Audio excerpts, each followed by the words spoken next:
Hello, my friends. How are y'all doing out there today? I hope that you're having a good day. So, one thing I really hate about this current Trump administration is they're making me sound like a conspiracy theorist more and more by the day. But don't worry, I'm going to back up the things that I have to say today because I'm starting to believe that Donald Trump is intentionally destroying America, that he's doing it on purpose and he's exposing us to the world for what we really are. And I think for anybody that's paying attention, it's a very eye-opening experience. But do you guys remember when conspiracy theories used to be fun? You remember that when we used to sit around with our friends and we would talk about, Bigfoot or Loch Ness Monster or the Roswell aliens or Area 51 or the fucking Chupacabra, and we would just sit around having a good time talking about all that.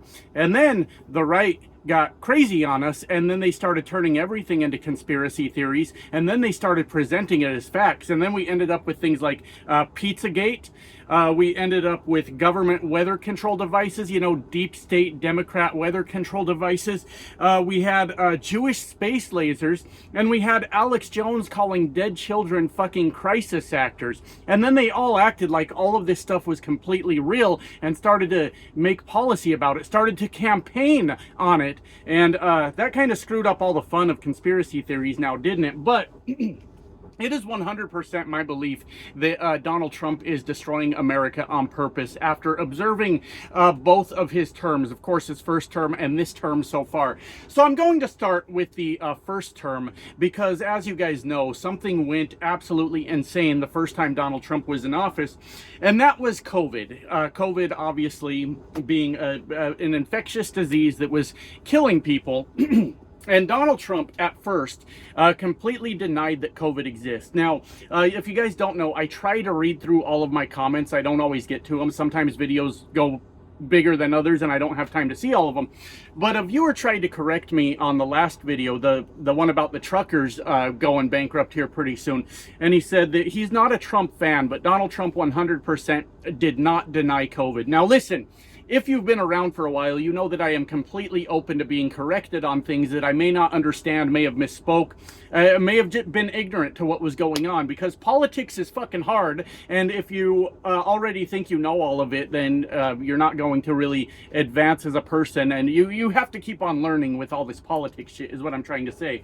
So I'm open to being corrected, but I'm not open to being corrected on the thing I saw with my own eyes, the thing I heard with my own ears. I don't like when people do that. And I, as a matter of fact, remember Donald Trump referring to COVID as a hoax many times. And then when he finally stopped calling it a hoax, he said something to the lines of, we have 3 cases, we'll be down to 0. And then he said that we could keep the COVID cases down if we just stop testing people. Get it? If we don't have any test results, then we don't have any COVID cases because we didn't test them, right? Makes a lot of sense. Then we got into the part where we were completely denying science and technology, and somehow vilified Dr. Fauci because he said put on a mask and keep 6 feet away. Dr. Fauci, how are you supposed to fuck your cousin from 6 feet away? Come on, guy. Use your head. What are you thinking? Now I understand why a huge part of the population was pretty upset with him. Can't get that done from 6 feet away now, can you, Dr. Fauci? You need to start thinking. You need to start thinking.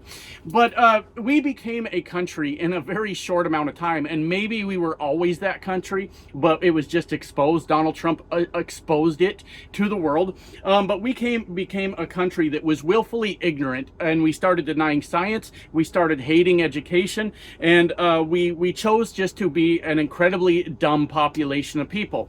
I don't fucking know why. I have no idea why we chose to do that. And it was frustrating, of course. And you guys remember in school, right? When we went to school, all school really is just memorizing the answers to the test, right? That's all there is to it. If you got a good memory, you can memorize the answers to the test. You're going to do great in school, and it's going to be fantastic. Well, after all this COVID bullshit, basically that's what right-wing politics became. Just remember all the talking points. Don't question them. Don't worry about what's going on here. Just remember all the fucking talking points. That's why I get so fucking frustrated sometimes, my friends. I'm not going to pretend like I'm always a nice guy. I get pissed off sometimes because of the sheer fucking stupidity of things that are going on in the world. Look, I've been calling out Donald Trump for intentionally trying to crash our economy, which we're going to get to in a minute, in this second term. And I hear from people all the time, they go, well, I didn't see this outrage when Joe Biden was crashing the economy. Do you know why you didn't see that outrage from me when Joe Biden was crashing the economy? Because Joe Biden wasn't crashing the fucking economy. That wasn't a thing that was happening. Now, there may have been hard times through Joe Biden's term, mainly because we repeat the same process here in America. Elect a Republican, he fucks everything up. A Democrat comes in, works for 4 to 8 years repairing the damage that Republican did, and then the news spins it and tells everybody it's that Democrat's fault. Then we re-elect a Republican. We do the same fucking thing over and over. But Joe Biden wasn't actively working to destroy America's economy. Did he make some missteps? Probably. If I were to look back through his term, there may have been some things wrong, but what's wrong with the CHIPS Act? That was a good thing, right? And the other things, I'm sure you could go through a lot of things that Joe Biden did that actually helped the people. The bailout checks in Donald Trump's first term, Democrats, you're welcome, that they did that. The stimulus checks, remember our stimmies? We love those, right? Democrats, they did that. Of course, they all had to be taken to the Oval Office so Donald Trump could sign them all, put his name on something that he didn't do. That sounds like something Donald Trump would do, doesn't it? But anyways, the point of all this COVID stuff is Donald Trump must have had a vested interest in killing Americans. That's the only reason that he would decide to deny that COVID was even real. And then when he acknowledged that COVID was real, he decided to argue with lifelong scientists and doctors because, sure, Donald Trump fucking knows better. The guy that's never accomplished a goddamn thing. I just pissed off a bunch of MAGA. What do you mean he didn't accomplish nothing? He's president. Yeah, I don't know either. I don't know how the fuck this keeps happening in this bullshit country. I have no fucking clue, but all he's ever done is slap his name on someone else's work and take credit for it. That's all he's ever done. So that was the first term. Weakened our economy like fucking crazy because of all the businesses that closed, people that lost their jobs.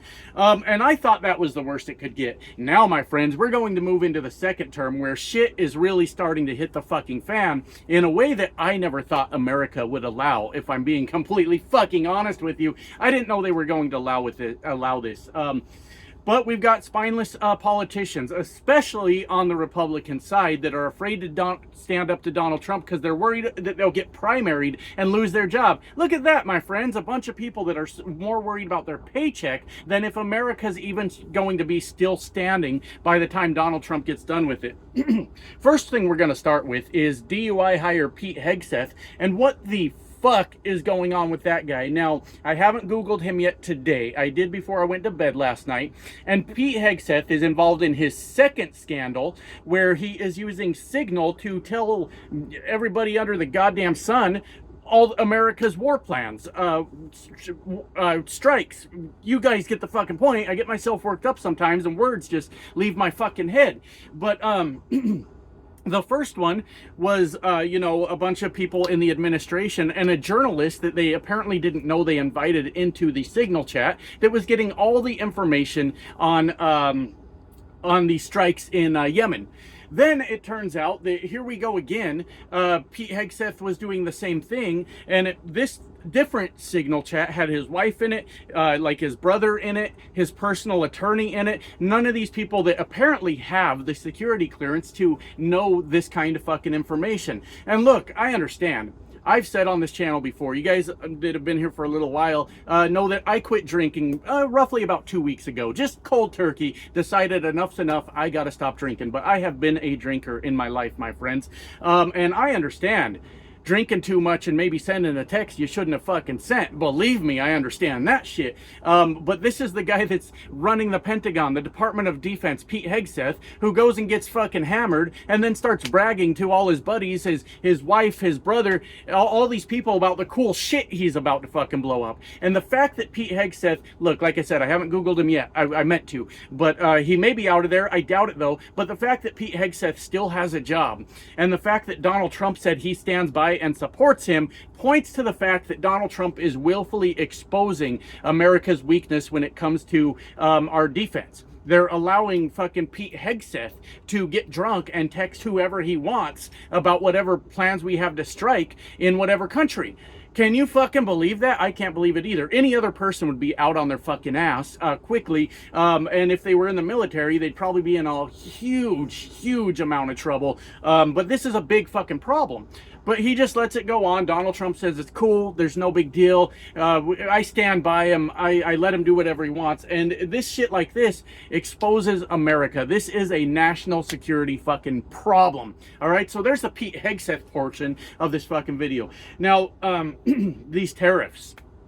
Do you guys remember in Donald Trump's first term, I believe, correct me if I'm wrong on this, but I believe it was the president of maybe Venezuela, one of those South American countries that was kind of beefing with Donald Trump, and he kept referring to America as a paper tiger. And I didn't know a whole lot about things then. I was still kind of learning shit. I'm still learning shit.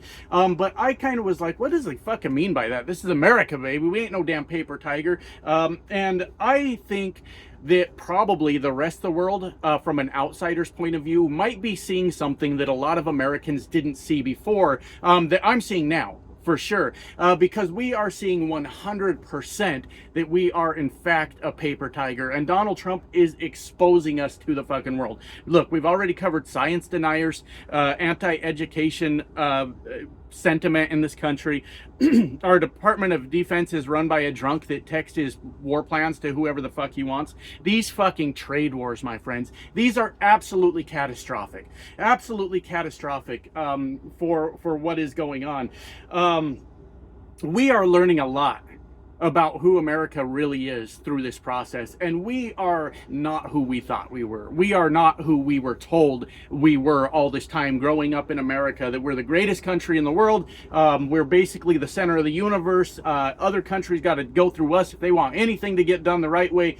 We are the powerhouse in the world, and we are learning that we fucking are not. I saw a chart comparing what China exports to America, what we import from China, and what we export to China, and it's not even fucking close. It's not even comparable. Everything that we send to China, they could just get somewhere else. Nothing to it, right? Now, the stuff that China sends to us, we would be hard-pressed to replace that shit. And then Donald Trump gets us involved in this fucking trade war, where we're sending stuff like soybeans, meat, corn, stuff like that is what's going to China. Stuff that's coming here is obviously a lot of our electronics, computers, cell phones, things like that. Heavy equipment, machinery, obviously, they come from China. I think a lot of the big manufacturers are Chinese. Correct me on this one, but Kubota, sounds like it might be to me. I'm a little bit ignorant though, but it could be. But we import all these crazy things, right? And this fucking concept, this idea, well, we're going to bring manufacturing back to America. China's manufacturing is the result of China planning ahead. China has built all the infrastructure to manufacture. China took a great interest in educating their population. It wasn't that long ago they started really educating their population for these more technical parts of these jobs. And America has not fucking done any of those goddamn things. So this trade war with China, well, the trade wars with everyone are fucking stupid. Don't get me wrong. But this trade war with China, we can't win that. There's no possible way we can win that. And the only possible way, and we still don't win, but the only possible way is if we do bring all this manufacturing back to America. It's not going to work. It's going to shoot the prices through the fucking roof, for one, but we don't have the fucking infrastructure to do it. It's going to set us back, I don't know how many fucking years, to just say, okay, we're done. We're cutting ourselves off from the world, and we're going to fucking do this shit instead. It's not gonna fucking work. It's a losing fucking battle. So with that, Donald Trump has crashed the stock market over and over. It's up today, but how long is that gonna last, right? It's up today, but he's repeatedly crashed the stock market. Trillions of money wiped out. He is sinking our small business owners through his tariffs. They can't get products. He's bankrupting our farmers. The ports are slowing down with the product coming in, which is affecting the dock workers, of course, which eventually is going to screw the truckers, just like me. And all Donald Trump has done is expose how fucking weak this country is and how dependent it is on other countries to live our normal life. And I don't think that's necessarily a bad thing. It's a global economy. There's global trade. We can communicate around the globe 24/7. And I don't necessarily think that's the worst thing ever. I'm not saying, I'm not going to the extreme. I'm saying let's do one world government or some crazy shit like that. It might be okay though. Canada, Come take over all of us. We'll get health care, right? Oh no, we'll get health care and hockey. It sounds pretty fucking nice to me, if I'm being honest with you. Canadians, don't get mad. I know you offer more than that, but I'm always nervous about picking on the Canadians a bit because they watch a lot of my videos. They seem to like me. Hey, we could use those things. Of course we could. Anyways, I cannot figure out what Donald Trump is doing if not intentionally destroying America. And that's because he's a Russian asset. We all fucking know that. We all fucking know that. And a lot of people say, I like to put the really funny shit towards the end of the video because then I know if you guys watch to the end or not. But a lot of people say that Russia is holding something over Donald Trump, right? And a lot of people say it's a P-tape. Donald Trump had a Russian hooker pee on him, and now he's trying to hide it from the world. It's got to be something more than that. It may be linked to maybe Epstein or something like that. You know, Donald Trump's good buddy Epstein. It's got to be something bigger than that. And I don't understand the problem anyways, because my friends, if I got a Russian hooker to pee on me, I'd want that tape out there, my friends. I would be on here making a video going, you guys wouldn't believe the fucking weekend I just had. I can't put the video on here, but trust me, bro, I had quite the fucking weekend out there. I'd maybe host that video somewhere else where I wouldn't get kicked off. I'd want people to see that shit. I wouldn't be hiding that at all. I don't know what Donald Trump's problem is. I have no idea what's going on. But all of this points to there's no rhyme nor reason to it besides the destruction of America. There is not a damn bit of this that does anything that helps America, helps the American people, helps the American economy, and helps America's standing on the world stage. Every fucking bit of it is doing nothing but harm. And enough of the bullshit of just let this man work. It's going to take a long time to fix what Joe Biden fucked up. Joe Biden handed him a great fucking economy, regardless of your bullshit right-wing Fox News talking points. Donald Trump was handed a good economy, and he could have done nothing, and we would have been in much better shape than this. Instead, he did a whole fucking lot that's fucked all of us over. Anyways, went a little long today. I got to get back to work. Love you guys. Bye now.